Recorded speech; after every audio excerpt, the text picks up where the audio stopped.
I really don't get this guy. So this guy thought that I was upset at white women or something like that.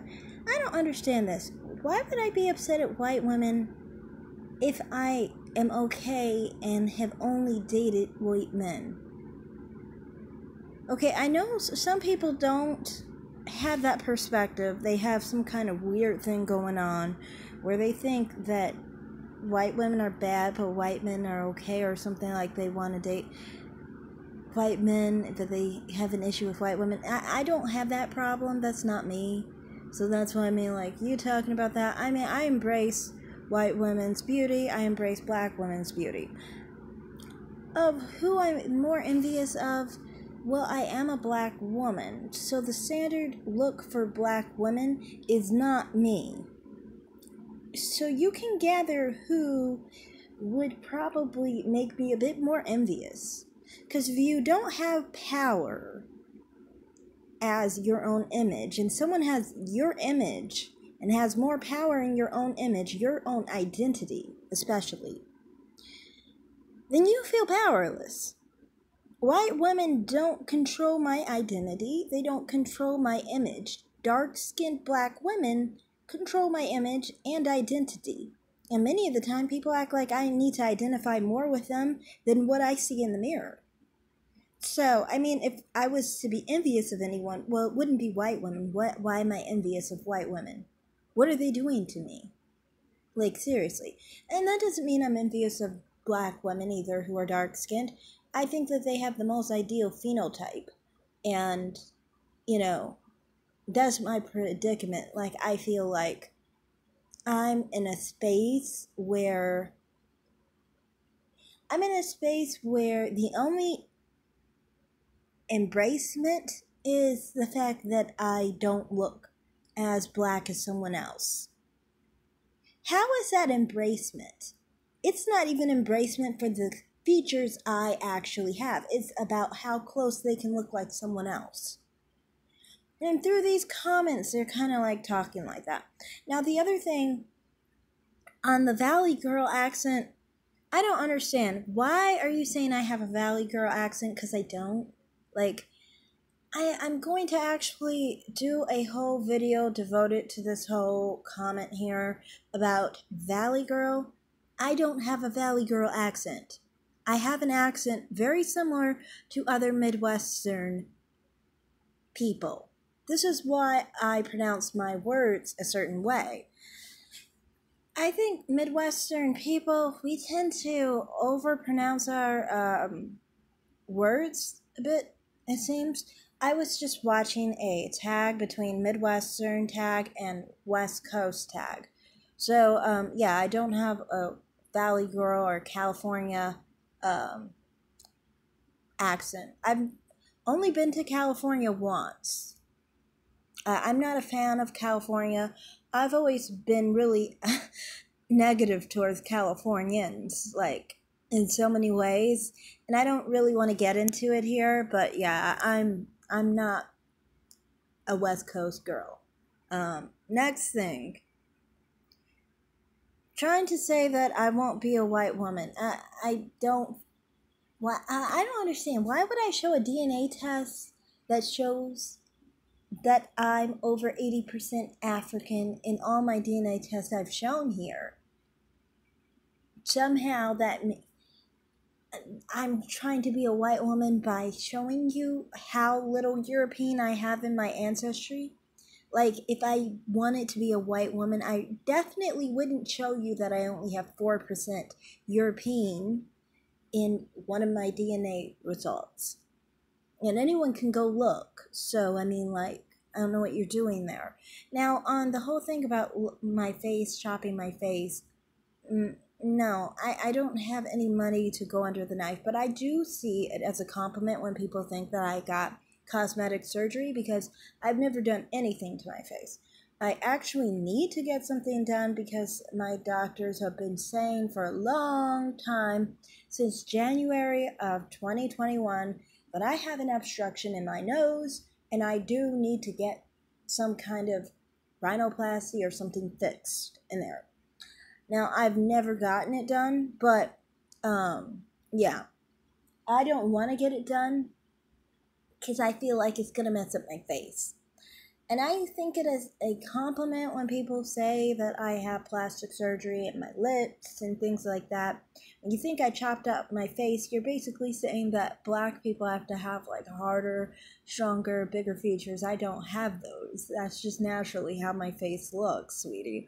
And, I kind of find that funny. And then on top of it, all you had to do, if you're confused about Asian or European features, well, if someone took a DNA test and they literally show you that they have African, European, and Asian in their DNA, and then they have features of Africans, Europeans, and Asians, then the only one who's dumb here is the one who didn't catch on to the fact that someone is showing physical traits to genetic ancestry that they have in their family and in their DNA that I've already shown you guys. You guys already see that I have black, white, and Asian ancestry, and Native American for that matter, I think the other DNA test I showed you. So, you trying to act like that, that's just weird, I'm trying to say someone has plastic surgery. You dark-skinned black men who are mad and angry because you are stuck dark are always mad because someone else doesn't have a boo-boo nose and doesn't have shit skin, and you don't have this big, huge cheekbones jutting out of your face like you are a deformed, congenital, diseased individual. I'm just saying, some of you black men look like you are completely deformed with those big ass cheekbones sticking out of your face like somebody gave you 2 big punches to the face and you're just swollen. I'm sorry. I'm glad I didn't have to get surgery to not look like you. You just bitter because you stuck black. Now, next thing. I'm not biracial, not multiracial. Yes, I do have multiple races in my DNA, but I don't consider that multiracial because I am majority black. So that would mean that I'm majority black. Multiracial, wouldn't that mean like 3 different races, like 30%, 30%, 30%? I'm not multiracial. And people have called me that before. I'm not multiracial. Could you stop saying that? Now, as far as being a white woman, you are weird because I think you're stuck in thinking somebody's got to be ghetto, somebody's got to be hood. You can go look at my videos with my mother. My mother sounds the same way, acts the same way, raised me the same way. Her mother raised her the same way. I understand some of you blacks were stuck in the hood. And so all you ever know is the hood. And so then for you guys, you are stuck thinking everybody is born a slave, basically. Because that's the way I was taught. The way I was honestly taught about black people like you was that some black people are niggers and some black people are black people. You're one of the first. I'm one of the latter, basically. And when you act like a certain behavior is black, that's what you're basically saying you are. You don't know any better, and this is what you think blackness is. But that's not blackness. That's just you being a lowlife, of which my mother considered a nigger. And that's what I was taught. So that's just one thing right there. Now, on the other thing, I'm Muslim. Jesus is a prophet of God's. He is not God, okay? So, when you guys act like Jesus or anything, I know I have never come out as Muslim on here, but I've said it before a few times. I am Muslim. Please do not act like Jesus is something special. Jesus is special like Muhammad and Noah and Adam and all the other prophets. Peace and blessings upon them. Now, talking about white women, like I said, in my experience between black women and white women have always been nicer to me because there's no rift of identity.